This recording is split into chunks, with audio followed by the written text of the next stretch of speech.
Welcome to the Deep Dive.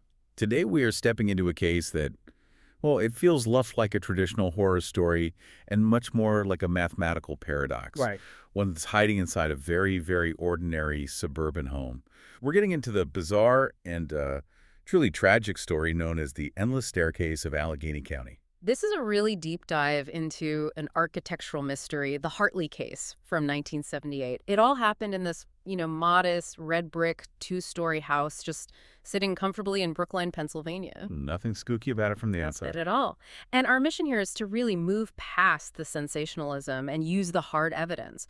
We're talking Jennifer Hartley's meticulous journal, official police files, and even objective photographic proof. All to show how one staircase in one normal home somehow defied, well, all the rules of geometry we know. Exactly. Three-dimensional Euclidean geometry. And that's the unsettling core of it, isn't it? The sheer crushing ordinariness of the whole setting. Michael and Jennifer Hartley, they were both respected local teachers, newlyweds. Yep. They bought this house on October 15th, 1978, just ready to start a comfortable, normal life. And for a while it was. Oh, completely. They established this perfect baseline of normalcy.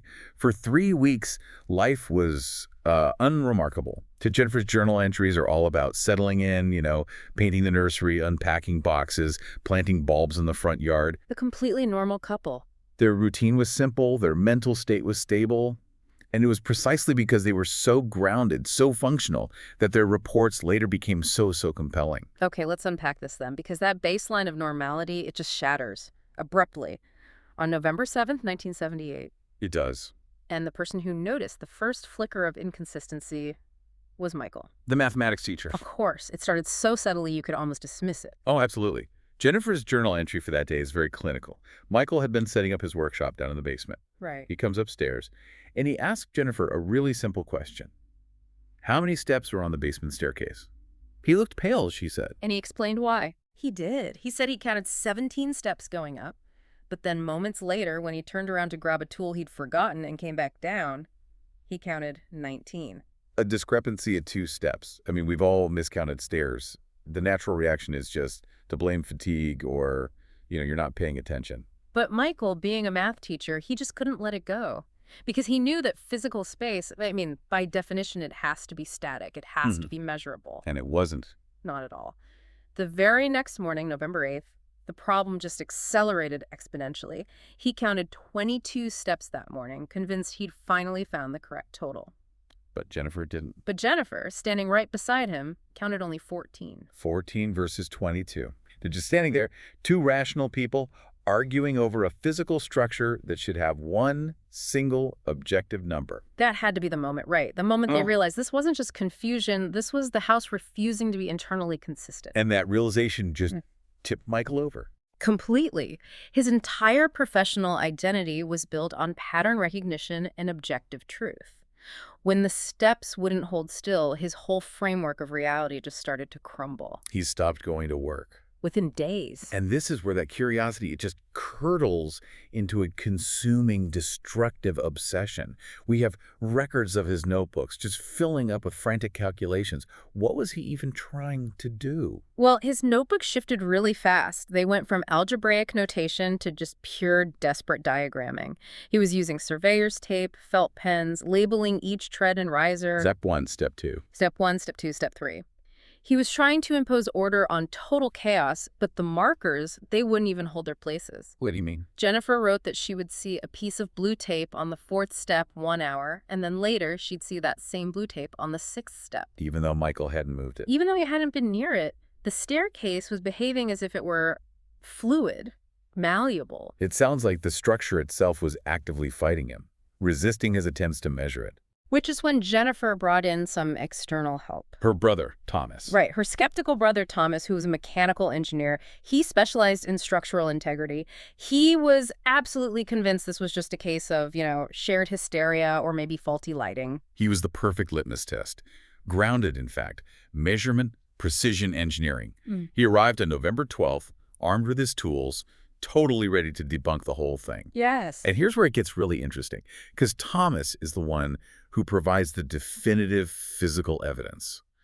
The proof that moves this from subjective terror into, Well, objective documented impossibility. The Polaroids. He took 2 Polaroid photos of the stairs.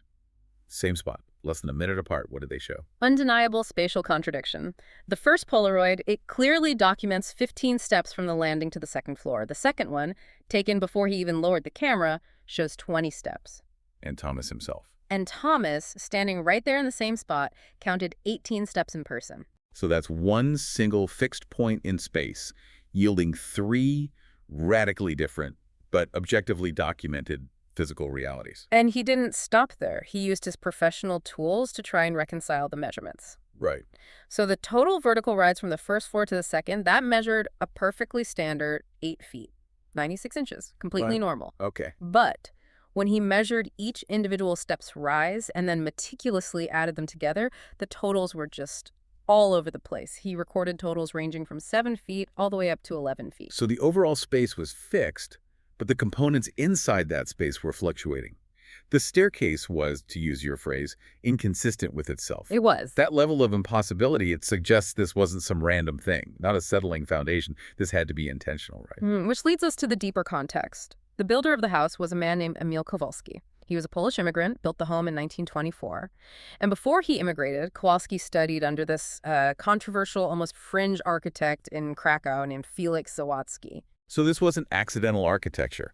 This might have been, what, an intentional metaphysical statement. Exactly. Zawadzki was obsessed with geometries that went beyond the 3 spatial dimensions we perceive.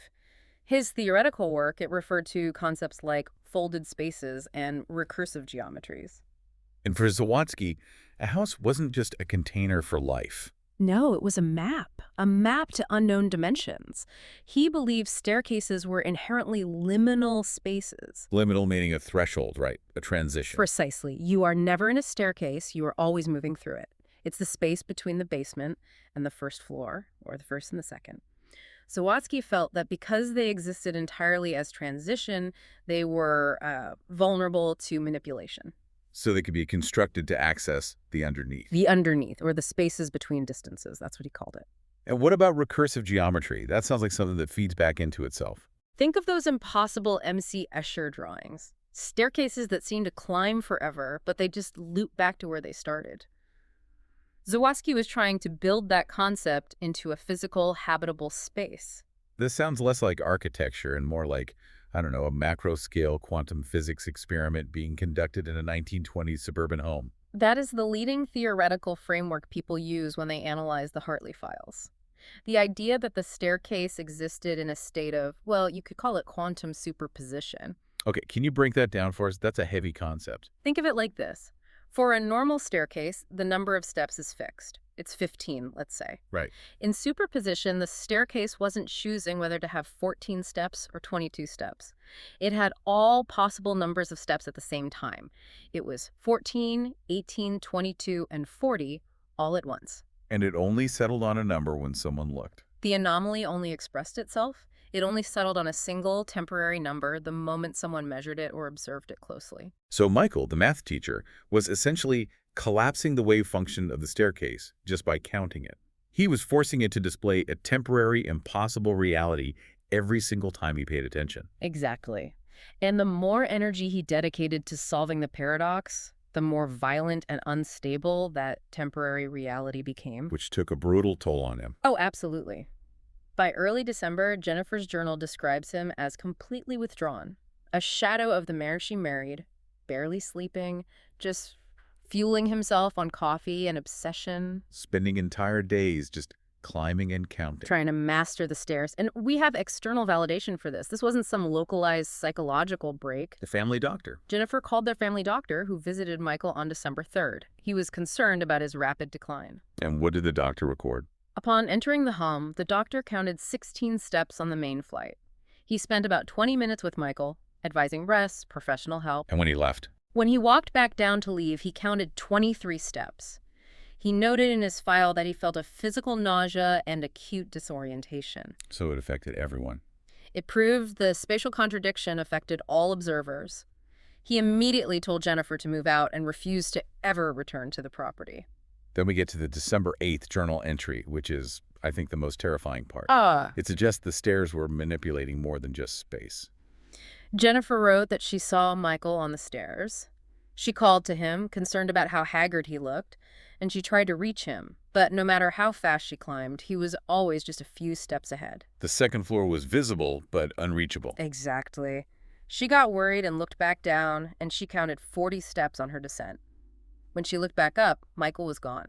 And she found him. She found him sleeping in bed minutes later. He claimed he'd been asleep for hours. This strongly implies the staircase was inconsistent in time as well as space.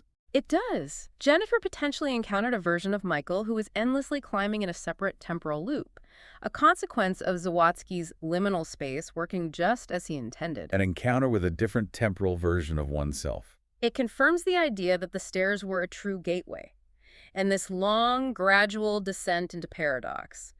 It finally came to a tragic head just before Christmas. December 20th. Michael woke Jennifer up at 2:17 in the morning.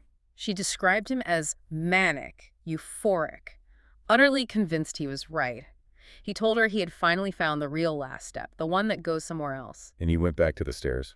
In the dark, Jennifer could hear him counting as he went up, but his voice started getting fainter and fainter, as if he were walking away from her, not just up the flight. What was the last number she heard? The last number Jennifer recorded hearing was 35, and then just complete and total silence. She called the police the next morning. They searched the entire structure, attic, basement, every closet, and they found nothing. Michael was declared a missing person. The official finding was that he likely wandered away in his disoriented state. But the official police reports, they document that the paradox was still there. It persisted even for them. The two officers conducting the initial search filed reports noting conflicting counts. Officer A counted 14 steps. Officer B counted 19 steps on the same flight of stairs. So the space was still resisting measurement, even without Michael. Even in his absence. So what does this all mean for Michael? He was so obsessed with finding the top, the true measure, that he, broke the geometry of the space. He achieved what Zawadzki theorized. He pushed the staircase to its limit, and he forced it to reveal a step unbound by normal spatial rules. Given all the evidence, the most likely theory is that he is, still climbing in the space between spaces. And the tragedy went far beyond Michael's disappearance. Jennifer moved out immediately. She couldn't stay another night. In her will, she requested that every single possession she owned that had been in that house, furniture, photos, clothing, be destroyed upon her death. She wanted no trace of that building to survive her. And the anomaly? It continued to affect anyone who engaged with it? It did. The Russos, the next family to move in 1980, they only lasted 3 weeks. Because of their son. Their 7-year-old son became lost on the stairs one night for almost an hour. He was crying that he'd been climbing forever but just couldn't reach the top floor. The parents fled the house the very next day. And yet, we have this curious counter-evidence. The Chen family. They lived in the house for 15 years in the 1990s and reported absolutely nothing unusual. Nothing. To them, it was just a normal staircase. They raised their children there, no incidents. So how do we reconcile the absolute terror of the Hartleys and Russos with the complete normalcy of the Chens? And this is the critical implication of the Hartley case. This is the vital takeaway for you, the listener. The anomaly seems entirely dependent on active observation. The Chens just used the stairs. They were busy, pragmatic professionals. They used the stairs, but they never engaged with the anomaly. They never stopped to measure, never questioned the structure, and they never, ever counted the steps. Whereas Michael, the mathematics teacher, he paid rapt attention.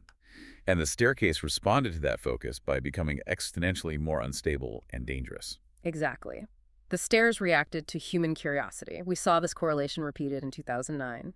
A mathematics graduate student rented the house. Oh, he knew the legend. He was aware of the local legend and moved in specifically to solve the geometry.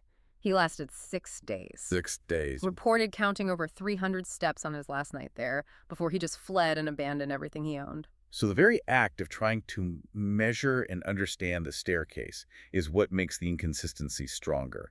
The mystery defends itself. It's the observer effect on a terrifying macro scale. If you try to see how many steps there are, the answer becomes unbound, infinite, and potentially lethal. The house required the Cheng's benign neglect to remain mundane. So the essential terrifying warning from the Hartley files is incredibly simple. It is. If you encounter spatial inconsistencies, if a hallway feels too long, if distances aren't adding up, if a space just feels wrong, don't investigate. Don't try to understand. And definitely don't count. Just leave immediately. Curiosity is one of the most powerful and wonderful human traits.